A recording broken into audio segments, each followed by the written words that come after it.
Hello दोस्तों, good morning, सुप्रभात, प्रणाम, नमस्कार। मैं दिनेश रावत देवभूमि उत्तराखंड की वादियों से आप लोगों का फिर से एक बार स्वागत करता हूँ अपने नए ब्लॉग में। दोस्तों, कैसे हैं आप लोग? उम्मीद करता हूँ सभी स्वस्थ होंगे, मस्त होंगे और अपने परिवार संग ज़बरदस्त होंगे और तंदुरुस्त होंगे। तो दोस्तों, जैसा कि आपको पता है कि मैं डेली ब्लॉग्स बनाता हूँ और आज का मेरा ब्लॉग है प्रकृति से प्यार, सच्चा प्यार। अब प्रकृति की गोद में आना हो, प्रकृति से प्यार करना हो तो पहाड़ों में चले आइए और प्रकृति का आनंद लीजिए और प्रकृति के साथ साथ में पहाड़ों के मौसम का आनंद लें, पहाड़ों का आनंद लें और साथ साथ में पर्यावरण का आनंद लें। तो दोस्तों, मेरा आज का ब्लॉग यही है कि प्रकृति का आनंद लें और प्रकृति की गोद में रहें और प्रकृति से स्नेह करें। तो दोस्तों, मेरा आज का ब्लॉग यही है। तो बने रहें दोस्तों मेरे ब्लॉग में और नए पर्सन जो भी आएंगे, अगर ब्लॉग पसंद आए तो चैनल को ज्वाइन भी कर लेना और जुड़े रहना। धन्यवाद दोस्तों, जुड़े रहे चैनल में और एंजॉय करें प्रकृति को, मेरे पहाड़ों की प्रकृति जो कि आजकल के सीज़न में, इस समय में, बरसात के समय में और भी अच्छी सुहावनी लगती है। तो देखते रहें और बने रहें वीडियो में लास्ट तक, आप मंत्रमुग्ध हो जाएंगे। धन्यवाद।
दोस्तों, प्रकृति का आनंद लें और भाव विभोर हो जाएं और मंत्रमुग्ध हो जाओगे आप प्रकृति का आनंद लेते हुए।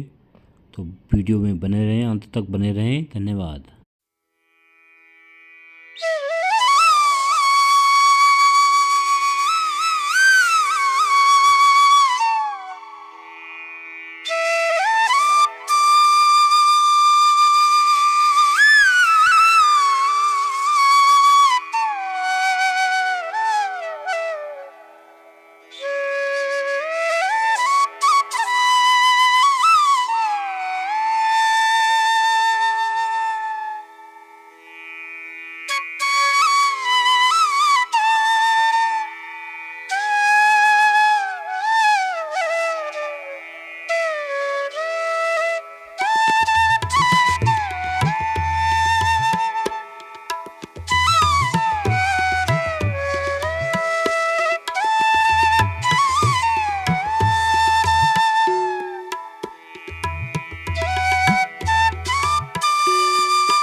Friends, if you are a true nature lover, so please connect to my channel with all notification bell and keep in touch. I will full appreciate you and enjoy with you. So till then, bye bye, take care, love you, and bye bye, bye bye, bye bye.